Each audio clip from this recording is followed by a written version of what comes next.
Welcome back to the reading of the poem of the Man God, written by Maria Valtorta, Volume 3,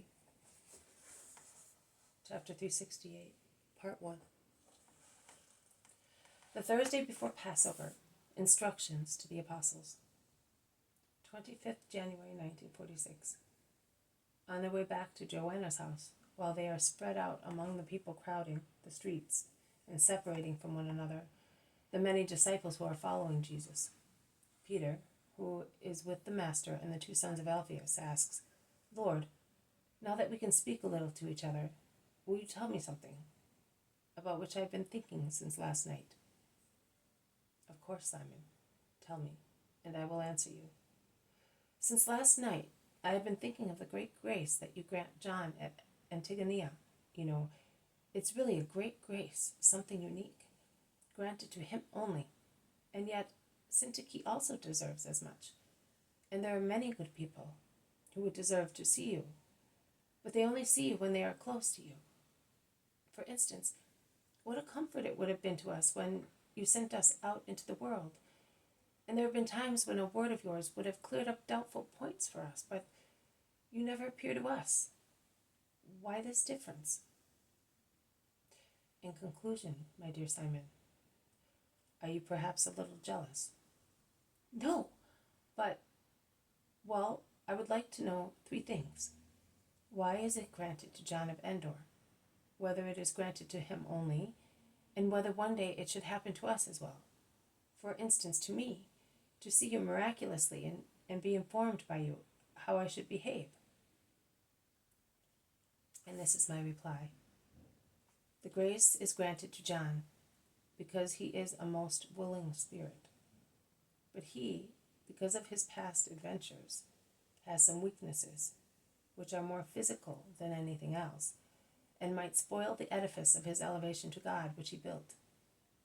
See, my dear friend, our past, which has been upon us for a long time like a deeply rooted crust, not only cuts indelible signs, but leaves also everlasting inclinations in every man. Look, for instance, at that little house built at the foot of the mountain. The water, which runs down the mountainside when it rains, has slowly penetrated into it. At present, there is warm sunshine, which will last for months. But the mold that has penetrated the mortar will always be present, like blotches of leprosy. The house has been abandoned because it has been declared infected. In more severe days, the house would have been demolished completely, according to the law.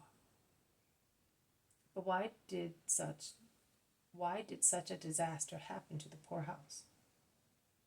Because its owners did not have little ditches dug around it to prevent water from stagnating at its foundation, and to keep away from the side facing the mountain the water descending from it. The house is now not only ugly looking, but it is also undermined by dampness. If a man with goodwill saw to those expedients and then cleaned it, scraping the walls and replacing the infected bricks with new ones, it could be used once again. But it would always be affected by such weakness that in the event of an earthquake, it would be the first to collapse. John was penetrated for years by the poisonous evil of the world. Through his willpower, he had it cut off from his soul, when it became alive again. But there are weaknesses still left, hidden in his flesh, in his inferior part.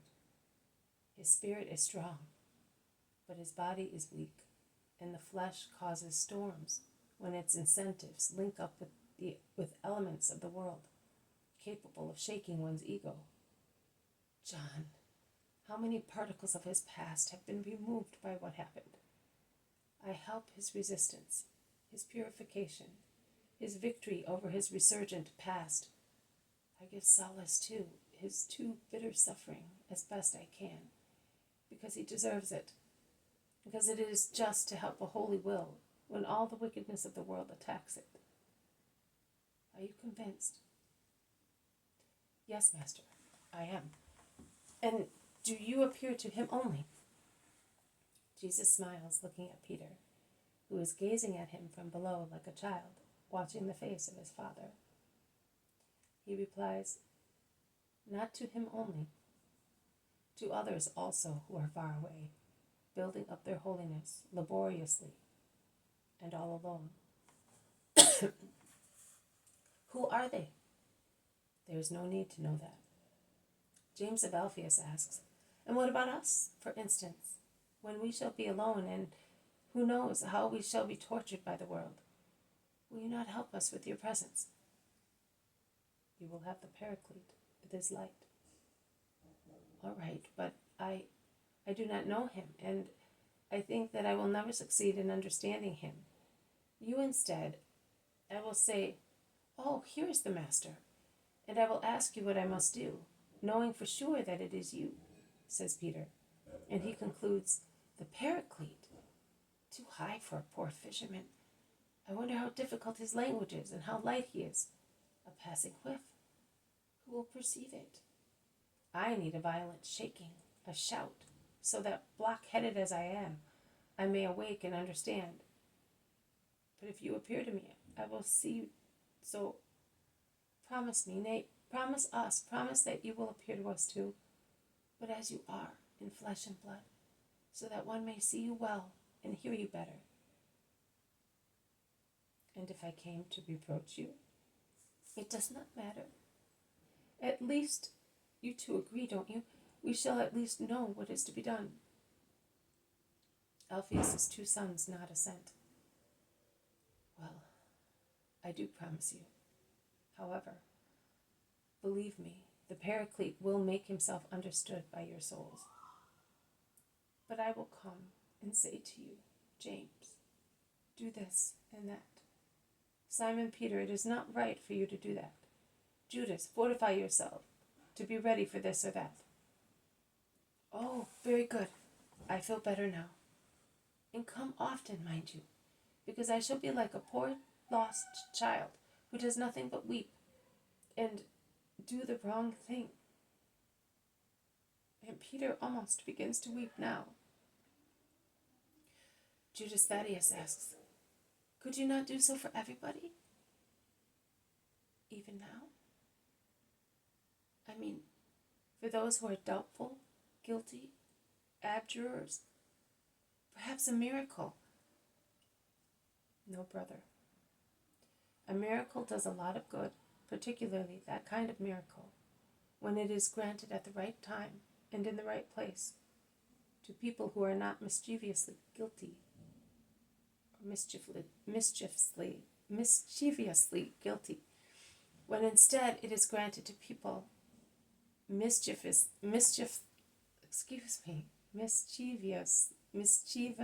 guilty. It increases their guilt, because it increases their pride. They mistake the gift of God for weakness of God, as if God implored such proud people to allow him to love them. They consider the gift of God the result of their great merits. They say, 'God humbles himself before me because I am holy.' Then the ruin is complete. The ruin of Mark, of Josiah, for instance, and of other people with him. Woe to those who take that satanic road. The gift of God changes in them into poison of Satan. To be blessed with unusual gifts is the greatest and safest test of the degree of elevation and holy will in man. Very often man becomes humanly exhilarated with them, and from spiritual he becomes entirely human. He then descends lower and becomes a demon.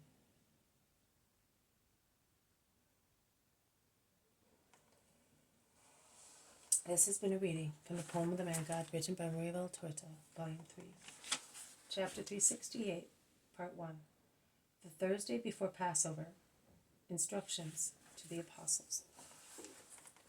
Thank you for listening. I will see you tomorrow. May God bless you, and may peace be with you.